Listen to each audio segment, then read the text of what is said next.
예, 작년 10월 30일 날 국무회의를 통과돼서 국가 중장기 계획으로 자리 잡은 지방시대 종합계획을 가지고 범부처적으로 체계적으로 이제 지방 소멸 방지 대책을 추진할 것입니다.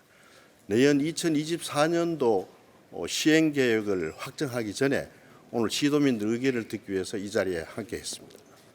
예, 그 중에 한 분야가 지역의 인구를 어떻게 늘리느냐. 그래서 정주 인구를 늘리기는 현실적으로 저출산 문제 때 대단히 어렵기 때문에 생활 인구 늘리는 세 가지 정책을 지금 발굴했습니다. 하나는 대도시에 있는 사람들이 지방에 집을 가지게 될 때 1가구 2주택에서 상속세나 양도소득세 면제주를 시켜주는 정책들, 또 관광단지를 10분의 1 규모로 줄여가지고 미니 관광단지 개발하는 것, 또 하나는 외국인 근로자들을 영주권을 줘서 우리 주민화해서 정주인구를 늘리는, 이게 지금 생활인구 늘리는 3종 세트입니다. 예, 로드맵에 나와 있고 오늘 이 발표에서도 그것이 다루어질 것입니다. 우선 저출생과 전쟁을 하고 있으니까 어떻게 하면은 피부에 와닿는 정책을 만드느냐. 뭐 248가지 중앙 정책도 있고 지방 정책도 있는데 모두 피부를 느끼지 못하기 때문에 실효성이 없는 게 백약이 무효입니다. 그래서 피부에 와닿는 정책을 만들어서 저출생 극복하고 지방 위기도 극복하는 그런 문제를 만들어내겠다 하는 게 경상북도의 목표입니다. 가장 피부에 와닿는 것이 결혼을 안 한 이유 중에 주택 문제다. 주택 문제 해결. 그다음에 아기 낳아서 나라에서 키워주는데 정말로 안심하고 안전하게 키워줄 수 있느냐. 그 문제에 대해서 대책을 내도록 하겠습니다. 지방시대 종합계획 설명회 지방시대 경북 도민 의견을 듣다 행사를 시작하도록 하겠습니다. 동 위원장님의 주제로 토론 및 의견 청취 시간. 예, 촬영. 예, 하나 둘. 예, 화이팅 한 번만 하겠습니다. 예, 하나 둘 셋. 네.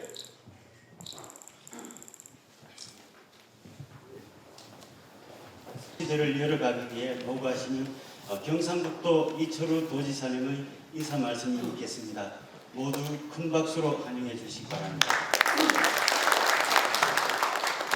우동기 위원장님께서 먼저 말씀을 하셔야 되니까 제가 환영한다는 이야기를 먼저 좀 드리겠습니다. 우동기 위원장님 지방시대 위원장을 맡아서 기대도 크고 또 지금까지 성과도 많이 내고 직접 대통령께 말씀도 자주 드리고 그래서 어느 때보다도 지방시대가 빨리 오는 같은 느낌을 듭니다. 그런데 이걸 어떻게 그릇에 담아서 잘 이끌어내야 할지 지방시대를 가장 간절히 절박함을 느끼는 경상북도. 우리가 70년까지 경상북도가 인구가 1등이었어요. 인구가 1등 하다가 지금 놓친 지가 한 50년 넘었습니다. 이제 되찾을 때가 됐는데 시간이 좀 걸릴 것 같습니다. 그래서 저는 앞으로 30년 내로는 다시 경상북도가 인구가 가장 많은 지역이 될 거다. 그 왜 그러느냐? 4차 산업혁명 시대가 되면은 사람은 기계한테 일을 맡기고 사람은 놀고 먹고 즐기는 놀고 먹고 즐기는 데는 가장 좋은 게 경상북도입니다. 산과 바다와 강이 충분히 있고 땅도 제일 넓고 그리고 앞으로 공항도 있고 또 화물도 있고 그렇기 때문에 이런 것들을 다 준비를 먼저 해놔야 된다. 그래서 과거에 우리가 1등 살 때 그때 왜 1등 살았느냐. 먹고 사는 게 여기서 제일 좋았다. 이랬냐. 그 농사도 짓고 사니까 땅이 여러고 그러니까 사람들이 모여가 살았다.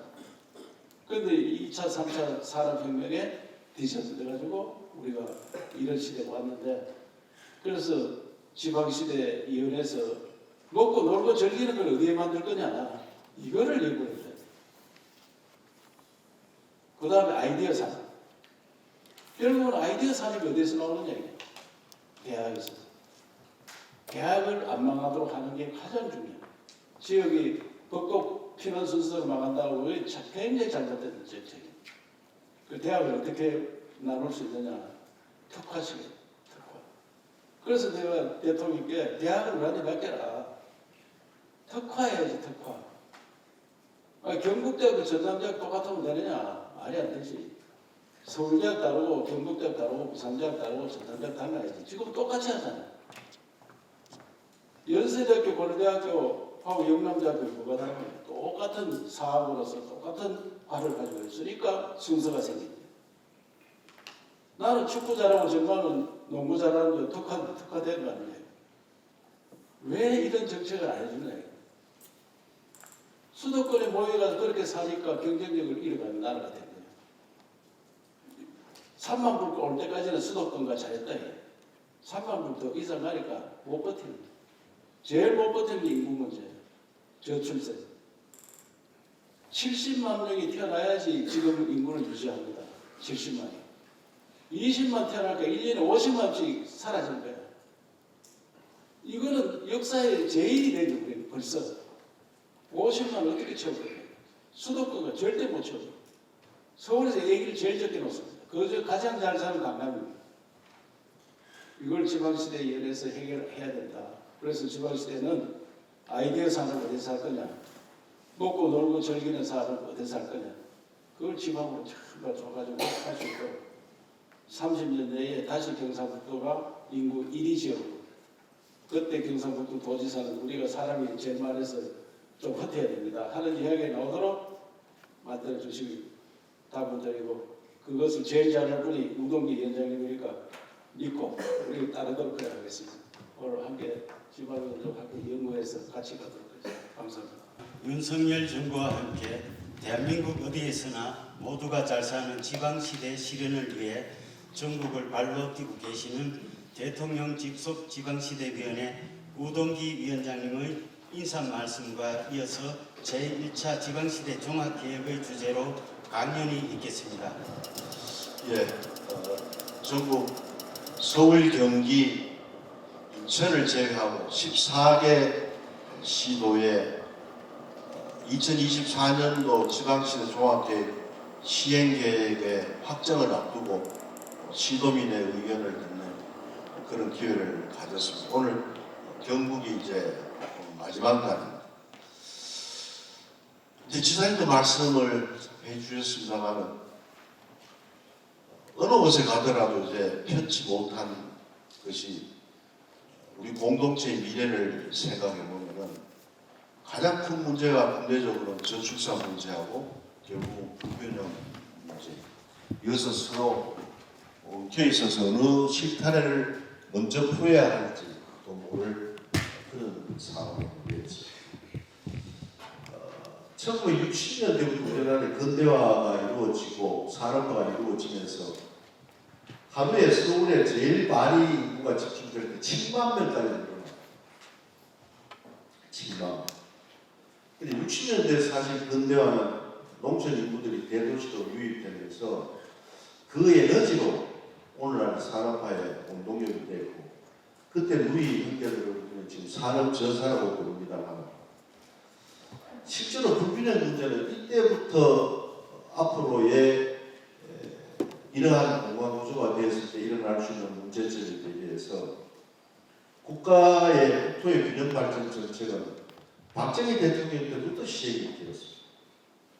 제가 대학을 졸업하고 79년에 새로 설립된 국토개발연구원에 들어갔는데, 그때 가보니까 국토개발연구원 설립 목표가 국토의 균형 발전입니다. 또 그런 문제를 해소하기 위해서 78년에는 충남 공주에다가 행정수도를 옮기는 행정수도 백지계획도 수립이 되고, 또 79년부터 시작이 돼서 제2차 국토종합개발계획, 수도권 정비기본계획, 또 여기 법적 입법하는 수도권 정비계획법, 이런 제도적인 틀을 가지고 수도권의 산업과 교육활동의 규제를 통해서 균형 발전을 꾀해보자는 아주 중앙집권적 그런 발상에서 시작된 정책이 우리나라 균형 발전 정책의 최초입니다. 그때 물론 서울과 평양과의 거리, 휴전선과 서울과의 거리, 이런 문제로 인해서 안보적 요인도 대단히 큰 요인이었습니다만, 맨 처음에 만든 수도권 정비 계획법에 따르면 수도권에는 300인 이상 제조업을 입지를 못하게 했어요. 그런 강력한 정책을 펴고 대학의 신설, 증설, 정원을 다 그래서 지방에 지금 분교가 생겨났어요. 그런 정책들이 가장 큰 변화를 가져온 게 IMF 경제위기입니다. 결국 중앙정부 주도적이었고 경제적 효율성 측면에서 출발한 그런 균형 발전 정책이 국가가 부도에 직면하니까 첫째는 환경 정책도 중요했지만 산업구조 재편하는 문제가 더 시급했습니다. 그런데 민간에서는 수도권의 규제를 풀어주지 않으면 우리 외국으로 집중하겠다. 실제로 구미에 있는 LG가 수도권에 입지를 안 해주면 인천이나 파주를 안 주면은 우리는 중국으로 가겠다. 그래서 DJ 정부 때 일어났던 산업의 첨단화, 또 벤처 산업, 인터넷 하이웨이 이런 정책들이 수도권의 규제를 대폭 완화시키는 그런 결과를 자아냈습니다. 그래서 수도권의 첨단 산업에는 수도권 규제를 다 풀어버렸습니다. 그게 오늘날의 판교가 됐고 파주가 되었습니다. 자, 이런 과정을 겪습니다. 또 한편으로는 이런 사업을 하는 인력이 부족하니까 대학에 정원을 늘려야 되겠다. 그래서 교육부가 결국은 명분만 삼으면서 양학부 정원을 늘려줬어요. 수도권 대학의 양학부 정원을 늘려주니까 학생들이 주간에 수강 신청하고 실질적으로 수도권의 정원을 늘려주는 그런 결과를 자아냈습니다. 물론 그 앞에 IMF 경제위기를 장악한 김영삼 정부는 균형발전 정책과 자치분권 이 문제를 함께 풀기 위해서 의회만 구성되어 있던 우리나라의 자치제를 단체장 선거를 시작하고 했습니다. 그때 시장 군수 구청장 지사 시장을 뽑으면서 학계에서나 언론에서 주장했던 것이 우리나라 같은 나라에서 중층제의 계층제가 필요한 것이다. 또 일제강점기 때 형성된 신장로를 중심으로 하는 이 생활권이 행정구역화 되어 있는데 여기에 대한 불일치 문제를 어떻게 할 거냐. 나중에 선거에서 이게 통합이 될 수 있겠느냐. 그래서 정부에서는 단체장 선거하기 전에 행정구역을 개편 한번 해보자고 시작했던 것이 단층제로 가면서 42개 안이 있었습니다. 결국 그것은 시행되지 못하고 일종의 도농통합형 군과 어디시가 됐던 곳을 통합하는 정도로 시작을 하고 앞으로 자치제를 시행해 가면서 진행하면서 행정 통합을 해도 되지 않느냐 하는 것인데 결국 지금 이렇게 인구가 지방에 많은 인구가 줄어들고 결국 수도권에 못지않은 삶의 질을 확보를 해주려면은 의대만 해도 그렇습니다. 수도권에 빅5 병원 정도 되려면은 한 과에 분과되는 세문화 전공이 최소한 10개는 돼야 돼요. 내과 기준으로 볼 때 10개. 1000병상에 대부분 의과대학이 5개의 내과의 전공을 가지고 있고요. 2000병상 이상이 되려가지고 삼성이나 아산 정도 되려면 10개 이상으로 분과가 되어야 되는데 그렇게 하려면은 최소한의 500만의 병원도시가 필요하다. 그래서 500만 도시의 규모의 생활권을 형성해서 수도권에 버금가는 삶의 질을 확보해보자. 이 문제에서 제일 부딪히는 게 행정 통합의 문제. 그래서 행정 통합이 워낙 지난하기 어려운 문제이기 때문에 우선 이번 지방시대 종합계획은 초광역 경제권이라 해서 4+3로 지금 대두를 하고 있습니다. 이 문제를 생각해 보면은 그때 행정구역 개편을 단체장 선거를 한 1년 미루더라도 했더라면은 이 문제를 접근하기에 훨씬 더 용이해지지 않는 이런 평가도 해볼 수가 있습니다. 노무현 정부는 잘 아시다시피 160개의 공공기관을 전국 10개지에 꾸려놨습니다.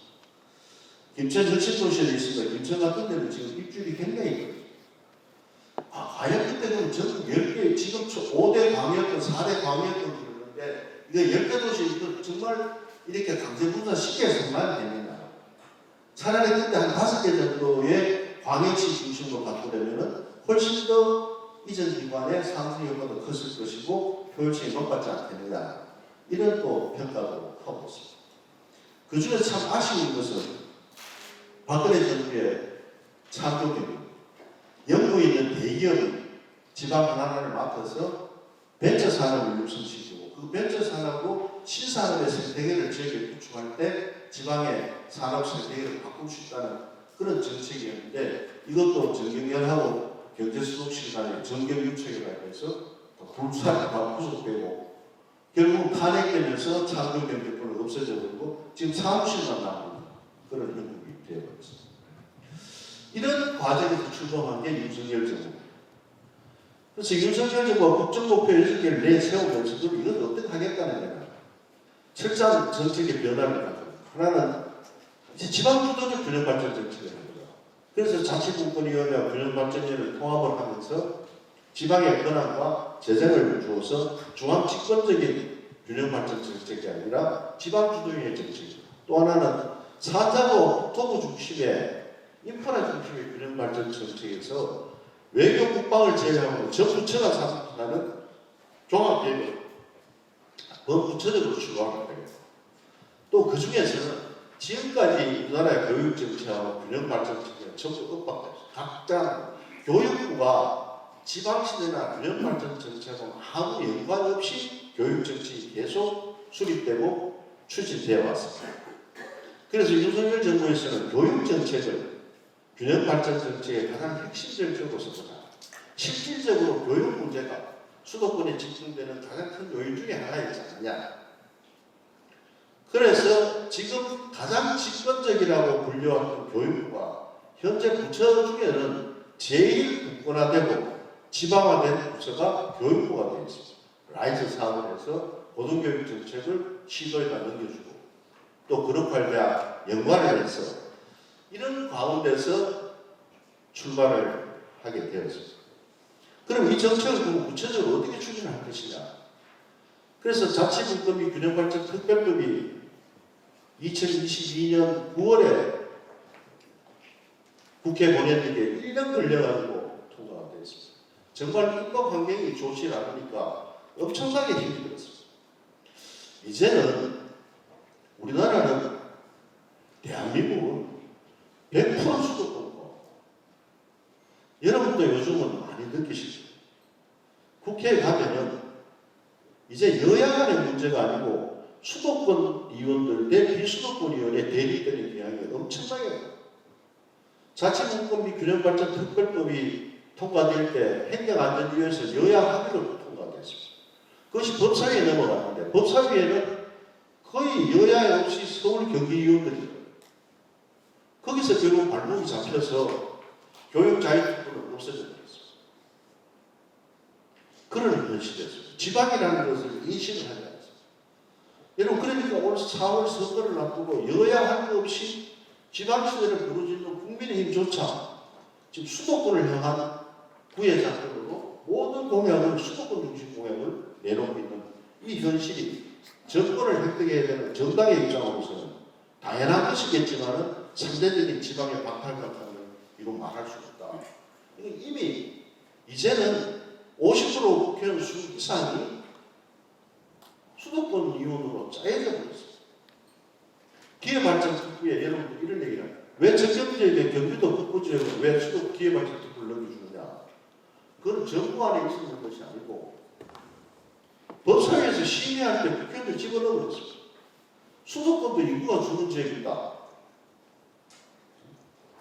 그래서 경기 북부지역이 대거 들어가야 했습니다. 자, 이런 이제는 행정부가 지금 예산의 침해권이 예산 편성권의 침해 정도가 떠나서 물론 그런 과정에서 달빛석도 같은 것을 국회는 우리가 얻었습니다만 상대적으로 그런 과정에서 얻어지는 이 문제는 이제 행정부 중심의 정치행정 이런 건 60년대 70년대 행정부가 우위였지만 이제는 철저하게 국회 우위에 이런 체제가 되어버렸습니다. 참 답답하죠.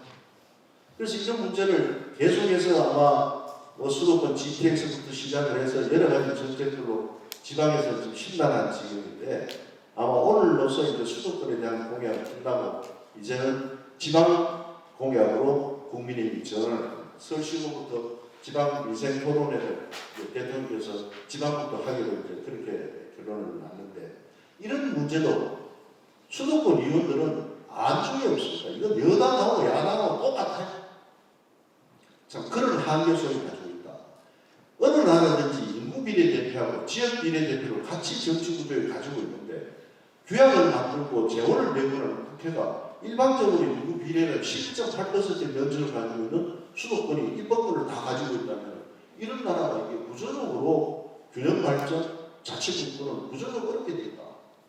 그래서 이런 문제는 하루빨리 정치 개혁을 통해서 최소한 양원제를 도입하는 거죠. 미국의 상원은 주 크게 관계없이 상원이 2명씩. 일본도 지역 비례대표가 많이 있습니다. 이런 한계 속에 비쳐 있는 것이 오늘날의 지방의 현실이라는 말씀을 드리고 지방시대 조합에서 가장 큰 정책이 그래서 교육자유특구가 빠져가지고 입대기도 생각했던 것은 우리나라의 대한민국의 교육계획은 대한민국 전체가 하기에는 이해관계 대칭이 어리고 수도권이 이해가 다르고 너무나 다르기 때문에 지역 공동체별로 도청과 교육청과 대학이 이 교육의 산주체가 협력관계를 구축해서 그 나름으로서 교육 제도를 설계를 하고 그 나름으로 교육 정책을 추진할 수 있도록 해주려고 했던 것이 교육자유특구였습니다.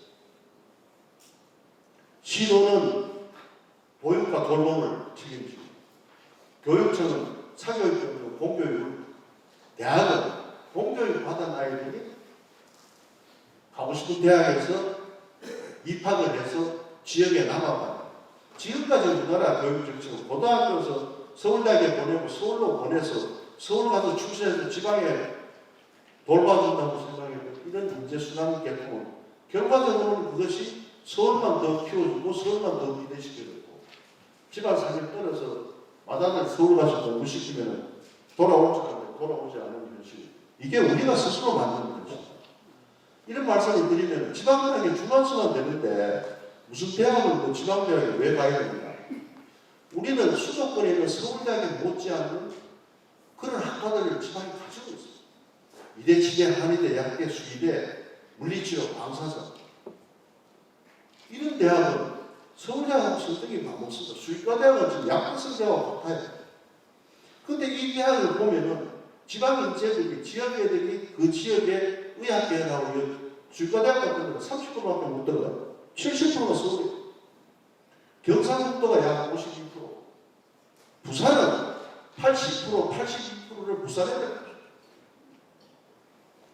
그러면 수능으로 뽑으면은 부산 애들이 서울한테 밀리니까 수능 최저 점수는 최고였어요. 근데 국가고시의 합격률은 똑같습니다. 그런데 왜 다른 지역은 50%를 넘는 아이들 서울 아들한테 갖다 바치고 지방 아이들은 변방에서 인서울을 하려고 그렇게 예했습니다. 그러니까 면허증 따고 서울 나가버리니까 지방에 의사가 부족하고 대학병원에 의사를 추구 못하는 것이 지금 대학병원의 현실입니다. 그거다가 더 지어내는 문제보다가 지금 있는 대학병원에 의사까지 확보를 못하는 제가 이제 가톨릭대학에 작년에 75%가 서울에 되었습니다. 이야기 되니까 다 떠나고 경북대학이 지금 한 70%입니다. 그래서 이런 부분을 교육 특구를 묶어가지고 지역 인재를 80%를 뽑자. 지역 인재를. 수능 점수로 뽑지 말고 학생부 종합전형이나 수능 최저점수를 써서 뽑고 이과대학의 교육 환경이 열악해서 어려운 애들을 교육을 향상하는 도지사님 좀 도와줄까? 이거는 지역에 있는 의대들은 거의 합의를 봤습니다. 그래서 오늘 또 대전에서 충청권 의과대학에 있는 총장들을 모아서 간담회를 했는데 충청권은 좀 달라요. 우리는 우선인재 뽑아야 되겠다. 이 충청권은 이미 수도권. 그래서 이런 걸 가지고 우리도 지역 인재를 먼저 서울에 있는 수도권 대학보다 더 경쟁력 있는 대학 애들을 가로대학까지 포함해서 지방에서 먼저 뽑아서 선순환 체계로 얘들이 정조할 수 있도록 해준다면 또 지방 의대 약대가 졸업 후에 지방 정착률이 제일 높은 겁니다. 그 중에서 서울로 가는 애들도 있지만 제일 정착률이 높다. 그래서 이번에 내일 모레 되면 한 2,000명 정도의 어디 정원 계획이 발표가 될 텐데 이번에 철저하게 지역 인재 전형 확대 계획을 보고 대학별로 정원을 나가겠다. 그러니까 지역 인재 전형을 확대 안 하면 정원 안 나갑니다. 이거는 교육부하고 제가 합의를 했고 지방시대도 어떻게든지 이건 같이 시킵니다. 이번에 정원을 늘리는 것도 지역의 필수 의료 인력을 확보하기 위해서 정원을 전부도 많은 리스크를 감수하고 하는 것인데 이걸 또다시 수도권 애들 주는 자리로 활용해서는 안 되겠다. 그래서 3년 안에 평균 매년 한 15%나 20%씩 늘려나가서 한 80% 된다면 강원대학에 20% 뽑다가 올해 당장 60% 뽑겠다고 발표를 했고 제주대학은 100% 뽑겠다 제주도에. 이게 바로 가지고 있는 지방이 가지고 있는 잠재력을 그 지역을 위해서 이것이 강력한 자치권이다. 우리 자꾸 중앙정부도 자치권 그러는데 가지고 있는 권한도 지방대학 60%의 40% 이상은 총장이 할 수 있도록 돼 있고 수의과대학도 의학계열이 아니더라도 지역인재 전형은 총장들이 얼마든지 확대할 수 있다. 이거 지금 총장이 두 분 계시는데 자 지금까지는 우리는 지역인재에 대해서 굉장히 관심이 없었거나 인성이 없거나 둘 중에 하나가. 그래서 이런 부분을 이제 교육발전특구에서 가장 강력하게 하고 그래서 이번에 교육발전특구의 신청은 지역 대학과 교육청과 시사님이 공동으로 신청을 하도록 그렇게 짜여져 있습니다. 두 번째가 기회발전특구입니다. 이건 하도 여러 번 해서 여러분이 잘 아실 것 같은데 기회발전특구도 지금 법사위에서 걸려가지고 원래 기회발전특구는 규제를 시도지사들이 조례를 가지고 규제를 만들고 그래서 거의 규제가 없습니다. 시행령은 아예 몇 줄 안 만들겠다. 거기서 노동하고 환경까지는 우리가 대상으로 했는데 법사위에 넘어와서 환경노동위원회에 걸려가지고 야 기회발전특구에는 환경문제, 노동문제를 자유롭게 한다고 어떠하는 거냐. 그래서 할 수 없이 저는 지금 양보를 하고 법안 통과를 기다리고 있습니다. 여기 가장 특색인 것은 상속세가 수도권에 있는 기업들이 기회발전특구를 이전을 해올 때 상속세가 5천원 정도였습니다. 매출액 5천원. 이게 이제 어제 당하고 협의가 돼서 1조까지입니다. 1조 정도의 매출액 가진 기업들을 수도권에서 지방에 일단은 아예 가압승계 상속제도를 적용해서 상속세를 없애겠다. 이 과정이 아마 시도에 도담에는 평균 200만 평 전후의 면적들을 보관하면은 지사님들이 그걸 가지고 조례를 만들어서 중앙정부에서 일정 간섭을 하는 거죠. 시도가 조례를 만들어서 운영을 해서 아무래도 충청권보다는 경북이 불리하면 조례를 가지고 지방에서 더 인센티브를 준다면 충청권에 갈 기업들이 지방에 올 수 있지 않겠느냐. 거기에 지금 경상북도 지사님과 경북연구원에서 애를 써서 하는 차는 그 전기요 문제 이게 지금 법안으로 통과되는데 시행이 되지 않습니다만 앞으로 기회발전특구하고 차는 전기요 문제가 한테 묶여 들어간다면 엄청난 시너지 효과를 낼 것이다. 충청권에는 발전소가 그렇게 충청북도 같은 발전소가 아예 없습니다. 그래서 이러한 기회발전특구를 가지고 하는 것이고 또 하나는 특별행정대학교 산림청, 환경청, 노동청 이거를 시도로 넘겨주고 국민들의 삶과 관련되는 것은 시도의 업무를 이관해주는 그런 작업들을 하고 있는데 이렇게 되면 공공부문의 한 30% 정도 일자리가 늘어나요. 공공기관, 공기업은 그저께 법사위에서 지방대학 육성법에 35% 이상 강제로 뽑아야 그래서 여기 더 나아가서 의학계열뿐만 아니라 로스쿨, 이 전문 대학원의 또 권고사항을 강제조항으로 바꾸겠습니다. 그래서 지역 인재들이 로스쿨을 비롯해서 일정 부분 비율을 지역 인재들을 입학을 시키는 그런 제도로 급격하게 이 부분을 전환을 하겠다. 그래서 지금 정원 정책을 바꾸면은 2026년부터 적용됩니다만 이번에는 각 대학에다가 신청을 받아서 올 가을에 입시부터 적용되도록 땡기려고. 그래서 인재전형은 대폭 확대될 것으로 말씀을 드립니다. 그 다음 이제 최근에 1월 4일날 민생토론에서 발표한 것이 정주 인구를 늘리는 것. 지금 지사님 저출산과 전쟁을 선포했지만 이것이 효과가 있어서 경상북도의 학교 출산율을 우리 전부 사회적 합의를 얻어서 한 집에 4명씩 나오면 20년 걸립니다. 20년. 그럼 20년 동안 노인들 다 돌아가시면 지방으로 붕괴돼요. 이거를 뭐로 채웠더냐? 생활인구로 채웠다. 그래서 그 생활인구 아까 지사님 좋은 말을 표현했는데 먹고 놀고 할 수 있는 지방을 만들어보자. 그러려면 지방에 집을 가져야 돼요. 그래서 지방에 집을 가질 때 일가구 이주택을 감면시켜야 돼요. 또 지방에 집을 지을 때 농지전용부담 등 개발부담 등 이런 규제들, 건축법의 규제 완화 이거를 대폭 확대해서 세컨홈 정책을 할 때 원래는 인구 감소주의만 하려고 했는데 5년만 지나면 인구 감소주의가 지금 89개에서 140개로 늘어나고 23년 인구 기준으로 하면 인구 감소주의가 89개가 아니고 136개. 그래서 대도시를 제외하고는 세컨홈 정책에 다 대상이 되도록 하는데 저는 시군에서 오신 각 시군마다 정말 정교한 정책이 필요하다. 어떻게 하면 서울에 있는 사람들, 대도시에 있는 사람들이 지방에 세컨홈을 마련할 때 쉽게 집을 지을 수 있고 쉽게 그분들이 사고 삼촌이 지금 포스코는 원래부터 격주로 주 4일 근무제 들어갔습니다.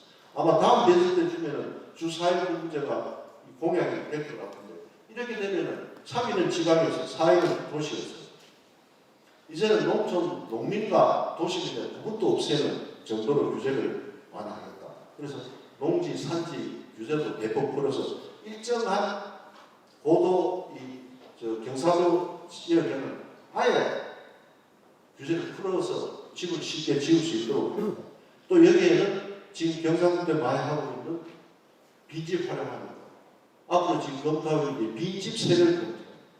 아예 빈집 가지고 있으면 세금 내라.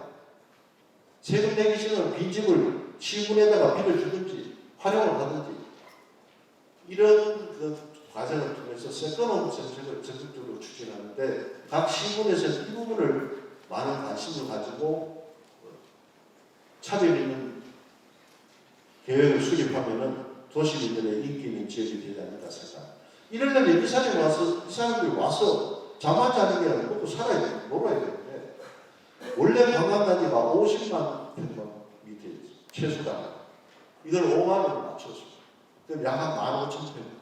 미니 관광단지를 시도지사 허가가 아니라 시장 구수 허가로 미니 관광단지를 개발할 수 있도록 했습니다. 이게 아마 시군의 문재인시가 대단히 강화해질 것이다. 그래서 5만 평방에서 30만 평방미터는 미니 관광지대로 해서 허가권을 시장 구수로 넘기는 정책을 했습니다. 또 하나 이제 정책이 그래도 지방에 살 수 있는 사람을 늘리는데 이 부분을 광역부사하고 영주권하고 연결해서 외국인들의 주거 인구를 개정 근로자가 아니라 정주 인구를 늘려보자. 요 정책 세 가지가 생활인구 늘리는 3종 세트입니다. 그래서 이 부분은 당장 효과가 나타날 수 있는 정책들이기 때문에 각 신문에서 많은 관심을 가지시면 좋겠다. 그리고 수도권을 제외한 비수도권의 그린벨트와 농지 산지에 대해서는 대폭 규제를 준비하고 있다는 그런 말씀을 드리고 필요에 따라서는 지금 구정 지나서부터 지방 민생 토론회 때 이런 부분들이 활발하게 토론될 것으로 기대를 합니다. 정해진 시간에서 이 정도로 마치고 우리 산자부에서 나와서 기회발전과 또 시도계획 2024년도 시행계획에서 좋은 의견 주시면 새롭게 이것을 계획에다 반영을 하겠습니다. 여러분 대단히 고맙습니다. 제2차 지방시대 종합계획의 소중한 내용들을 발표해 주신 우리 우동기 위원장께 뜨거운 박수로 감사드립니다. 경상북도는 대통령 직속지방시대위원회와 공동으로 2월 5일 도청 하백당에서 지방시대 계획 수립을 위한 도민들의 의견을 듣는 설명회를 가졌다. 이날 설명회는 우동기 지방시대위원장의 제1차 지방시대 종합계획에 대한 설명을 시작으로 산업통상자원부의 기회발전특구 추진 방안, 경상북도의 경상북도 지방시대 계획의 비전과 목표 그리고 2024년 연차별 시행계획의 수립 방향을 소개하고 도민 의견을 듣는 순서로 진행됐다. 우동기 지방시대위원장은 제1차 지방시대 종합계획의 5대 전략과 지방시대위원회의 중점 추진 과제를 설명하고 정부의 속도감 있는 지방시대 실현을 위해 4대 특구와 지방시대 종합계획의 이행에 중앙과 지방이 총력을 다해야 한다고 강조했다. 우동기 위원장은 지방시대의원회의 금년도 우선과제로 제1차 지방시대 종합계획에 처음 반영된 4+3 초광역권 발전계획과 2024년 경제정책 방향에 명시된 인구 감소 지역 부활 3종 프로젝트의 본격 이행을 목표로 한다고 밝혔다. 이어서 산업통상자원부는 지방투자 촉진 활성화를 위한 기회발전 특구 추진 방안을 설명했다. 특구 설계부터 운영까지 지방의 역할을 강조하며 지방정부의 자율성과 상향식 지역개발의 중요성을 역설했다. 마지막으로 경상북도는 지방소멸을 극복한 최초의 지방정부라는 비전 아래 수립한 경상북도 지방시대 계획 5대 전략의 체계적 추진을 위한 2024년 경상북도 지방시대 시행계획과 2024년 대구 경북 초광역권 발전 시행계획의 수립 방향을 설명했다. 2024년 경상북도 지방시대 시행계획은 저출생 극복과 민간 주도 경제 성장에 초점을 두고 민간 투자 활성화 펀드 프로젝트, KUCT 플러스 프로젝트, K대학 대전환 스타트업 등 5대 전략 22개, 핵심 과제 344개 사업에 2조 7천억 원 규모를 투자한다. 또한 2024년 대구 경북 초광역권 발전 시행계획은 글로벌 신국제공항, 항공 물류 지원 인프라 구축과 대구 경북 접근성을 높일 철도망 건설 등 두 지역을 연계해 지역 발전을 이끌 5개 전략 12대, 핵심 과제 18개 사업에 1,008억 원 규모를 투자한다. 한편 경상북도는 지난해 지방정부가 플랫폼이 돼 기업과 대학을 이어주는 KUCT 프로젝트로 행안부 인구 감소 대응 전략 최우수 사례로 선정되는 등 많은 성과를 이뤄냈다. 올해는 저출생과의 전쟁을 선포하면서 저출생 극복을 위해 비상대책 TF를 구성하고 저출생 극복 정책 메뉴판, 저출생 극복 시범도시 등 다각적인 정책을 펼치고 있다. 이철호 경북도지사는 지난해 지방시대를 새롭게 열자는 의미로 제1차 지방시대 종합계획이 수립됐다. 며 대한민국이 맞이한 저출생과의 전쟁, 저성장의 늪을 증비의 정신으로 헤쳐나가길 기대한다. 고 말했다.